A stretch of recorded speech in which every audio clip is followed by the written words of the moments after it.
आज हम सूरज से बिजली बनाने पर फख्र करते हैं, मगर हजारों साल पहले चीन में ऐसे शहर मौजूद थे जो सूरज की रोशनी से जिंदा रहते थे। घरों की दीवारें, महलों के दरवाजे, सड़कों की समतें, सब कुछ सूरज के हिसाब से बनाया गया था। न बिजली थी, न मशीनें, मगर तवानाई का ऐसा निज़ाम था जिसे आज की दुनिया दोबारा सीख रही है। सवाल यह है, क्या कदीम चीन वक्त से बहुत आगे था?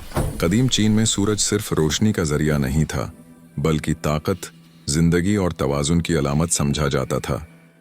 चीनी फलसफा यिन और यांग में सूरज को जिंदगी की हरकत कहा गया, और यही सोच उनके शहरों, घरों और शाही महलों की बुनियाद बनी।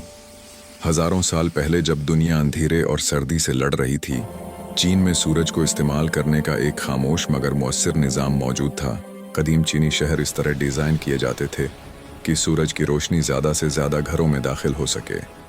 शहर की सड़कें मशरिक से मगरिब की समत बनाई जाते ताकि दिन भर रोशनी यकसां रहे। घरों की खिड़कियाँ, सहन और छतें इस जाविये पर बनाई जाते कि सर्दियों में सूरज की गर्मी अंदर आए और गर्मियों में साया रहे।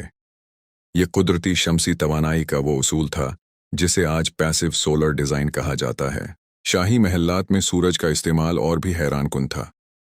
फॉरबिडन सिटी जैसे अजीम महल्लात इस तरह बनाए गए कि सर्द मौसम में सूरज की रोशनी पत्थरीली फर्श और दीवारों को गर्म करे, और रात को वही गर्मी अंदर बरकरार रहे।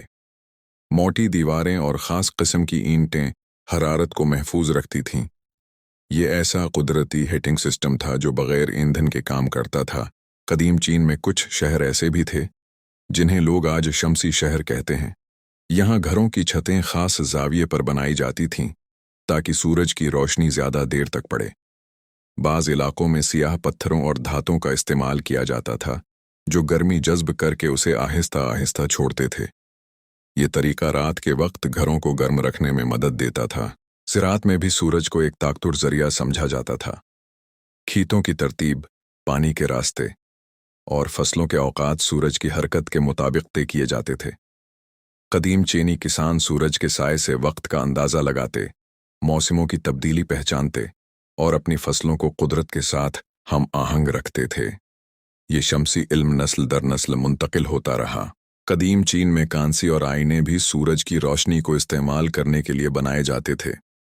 कुछ तारीखी शवाहिद बताते हैं कि मुहद्दब आईने सूरज की रोशनी को एक नुक्ते पर मरकूज करने के लिए इस्तेमाल होते थे, ख़ास तौर पर आग जलाने या मजहबी रसूमात में।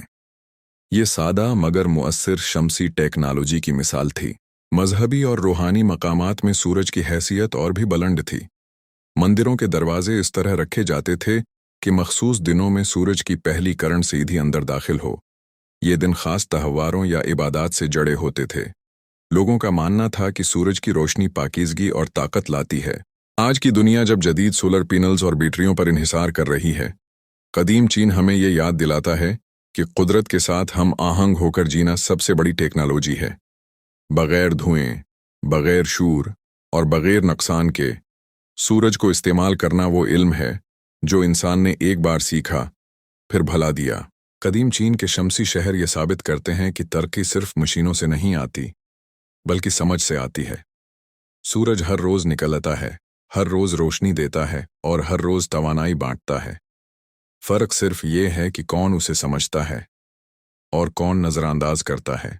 ये शहर, ये महल और ये निज़ाम आज भी खामोशी से हमें देख रहे हैं, जैसे कह रहे हों कि मुस्तकबल की तवानाई का रास्ता शायद माजी से होकर गुजरता है।